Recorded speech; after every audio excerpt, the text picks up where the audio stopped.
আমরা এখন আছি নবাসন। আমার পাশাপাশি দুটো পঞ্চায়েত আছে, হরিণখোলা 1 এবং হরিণখোলা 2। সেই পঞ্চায়েতের পাশেই যে আদিবাসী পাড়া, সেই আদিবাসী পাড়ার এখানেতে অনেকগুলো পরিবার প্রায় গৃহহীন হয়ে পড়েছেন। ওনাদের বাড়ি যতটুকু ছিল সেই বাড়ি কিন্তু জলের তরে ভেসে গেছে। ওনারা কিন্তু এখানেতে অসহায় অবস্থার মধ্যে যে 2 নম্বর রাজ্য সড়ক, সেই 2 নম্বর রাজ্য সড়কের ওপর উঠে এসেছেন। সেই 2 নম্বর রাজ্য সড়কের ওপর উঠে এসে ওনারা কিন্তু এখানে কোনোরকমভাবে দিন কাটাচ্ছেন। খুব অসহায় অবস্থা, অসহায় চিত্র ধরা পড়ছে।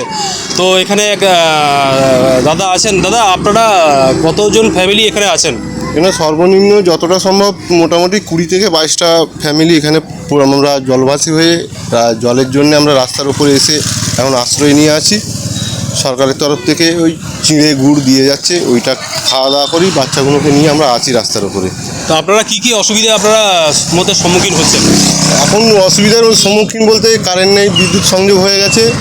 সেই হিসাবে আমরা এখন রাস্তাতে রাত্রি যাপন করছি।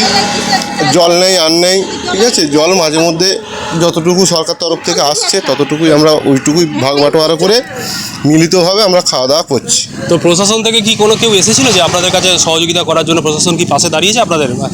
আপনাদের পাশাপাশি তো দুটি পঞ্চায়েত আছে, হরিণখোলা 1 এবং হরিণখোলা 2, দুটো পঞ্চায়েত আপনাদের পাশাপাশি। সে পঞ্চায়েতের তরফ থেকে এবং প্রশাসনের তরফ থেকে আপনাদের কি খোঁজ খবর নেওয়া হচ্ছে?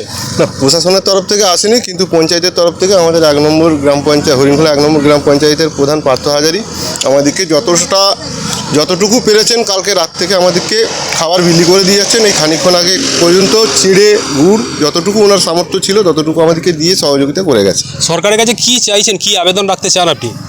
আমরা সরকারের কাছে কি আবেদন করব? আমাদের যে ঘরদুয়ারগুলো ভেঙে গেছে, যত তাড়াতাড়ি পারা যায় একটা কি দুটো করে তিরপল দিয়ে মানুষগুলোকে এখন আশ্বস্ত করে রাখলে আমার মনে হয় খুব ভালো হয়। আপনার পরিচয় দাদা? আমি এখানকার আদিবাসী আমাদের সংগঠনের আমি প্রেসিডেন্ট। আমার নাম হচ্ছে লক্ষিন্দর টুডু। তো দেখতেই পাচ্ছেন লক্ষিন্দর টুডু জানালেন উনি আদিবাসী সম্প্রদায়ের সভাপতি আছেন এখানকার। সেই আদিবাসী মায়েরা, ভাইয়েরা, বোনেরা কি অসহায়ভাবে আছেন, গৃহহীন হয়ে পড়েছেন। তো সরকার এবং প্রশাসন এবং যে সমস্ত সামাজিক স্বেচ্ছাসেবী সংগঠন আছে প্রত্যেকের কাছে আমরা অনুরোধ করব যে আপনারা এই পরিবারগুলির পাশে এসে দাঁড়ান। দেখুন, বন্যার জল আজ নয়তো কাল নেমে যাবে, কিন্তু তারপরের যে চিত্রটা উঠে আসবে সেটা কিন্তু খুব ভয়ঙ্কর হতে চলেছে। তো সেজন্য আপনাদের প্রত্যেকের কাছে আমরা অনুরোধ করবো, এই স্বেচ্ছাসেবী সংগঠন যারা আছে, সরকার প্রশাসন তো আছেই, হ্যাঁ, প্রত্যেকে এই পরিবারগুলির পাশে দাঁড়ান, যাতে এই পরিবারগুলি আবার তাদের পরিবারকে গড়ে তুলতে পারে। সেজন্য আবেদন রাখবো সমাজের সকল স্তরের মানুষের কাছে। তাদের কাছে দেখতেই পাচ্ছেন এখানকার সাধারণ মানুষ কিন্তু তাদের আশ্রয় স্থলটুকু চলে গেছে। মাথার ওপর থেকে আশ্রয়, যে মাথার ওপর থেকে আশ্রয় ছাদটা, সেটাও চলে গেছে। ওনারা কিন্তু স্থানীয় একটা পেট্রোল পাম্পটা এখন সম্পূর্ণ বন্ধ আছে। সেই বন্ধ পেট্রোল পাম্পে ওনারা কিন্তু এসে ত্রিপল খাটিয়ে এখানে আশ্রয় নিয়েছেন। সেই চিত্র সরাসরি তুলে ধরছি ক্রাইম প্রেস বেঙ্গলের পর্দায়। আপনারা দেখতে পাচ্ছেন এনারা কিন্তু গৃহহীন হয়ে পড়েছেন।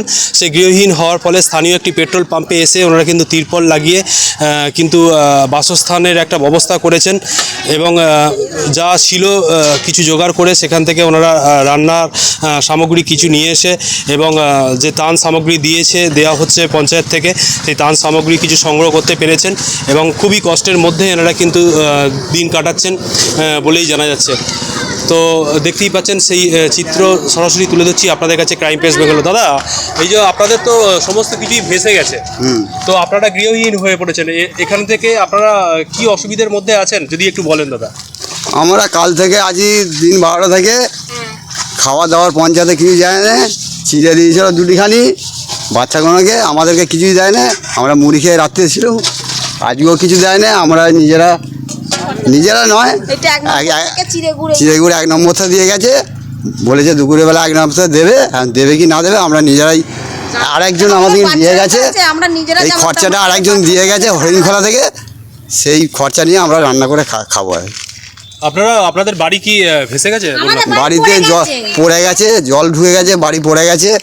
আমরা কালকে দিনের বেলা 12টার সময় বেরিয়ে চলে এসেছি। আপনারা দিনের বেলা বাড়ি থেকে যে সমস্ত আপনাদের আসবাবপত্র ছিল, যা ছিল, আপনারা কি সেগুলো বার করতে পেরেছেন? কিছু কেমন বার করেছি, কিছু কেমন রয়ে গেছে। আপনার পরিচয়? উৎপল বাগ, হরাইতে বাড়ি। আচ্ছা, আপনাদের কি অসুবিধা হচ্ছে এখানেতে? আমাদের অসুবিধা বলতে আমাদের তো খাবার দাবার আমরা টাইমে পাচ্ছি না, তো আমাদের ছেলে পুলে নিয়ে আছি, আমাদের তার ছেলেদের মুখেতে খাবার তোলার জন্য আমরা নিজেরা সব করছি, সিদ্ধান্ত করে নিয়ে এখন আমাদের সব খাবার চাপাচ্ছি। কালকে একটুখানি চিড়ে আর গুড় দিয়েছিল, আমাদের সব তো কেউ বেটা ছেলেরা খায় না, ওই ছেলেগুলো খায় না, এখনো পড়ে আছে। এই আজকে নিয়ে করছি, কিন্তু আমাদের বাড়ি 3-4টে বাড়ি আমাদের সব পড়ে গেছে। তো এখন তো আপনারা সহায় সম্বলহীন হয়ে পড়েছেন, হ্যাঁ। তার উপর থেকে ছাদটাও চলে গেছে, গৃহহীন হয়ে পড়েছেন। হ্যাঁ। তো এখন যে আপনারা যে রান্না সামগ্রী যে চাপিয়েছেন, এখান থেকে কেউ কি আপনাদের পাশে দাঁড়িয়েছে, মানে কোথা থেকে পাচ্ছেন? পাশে দাঁড়িয়েছে বলতে একজন শোরুমের একটা মালিক এসে সে দিয়ে গেছে আমাদের 500 টাকা, বলছে তোমরা একটু খিচুড়ি ডাল করে তোমরা নিজেদের মতো করে খাও। আপনার পরিচয়? অলকা বাগ, নবাসন ছাঁদরা বাড়ি।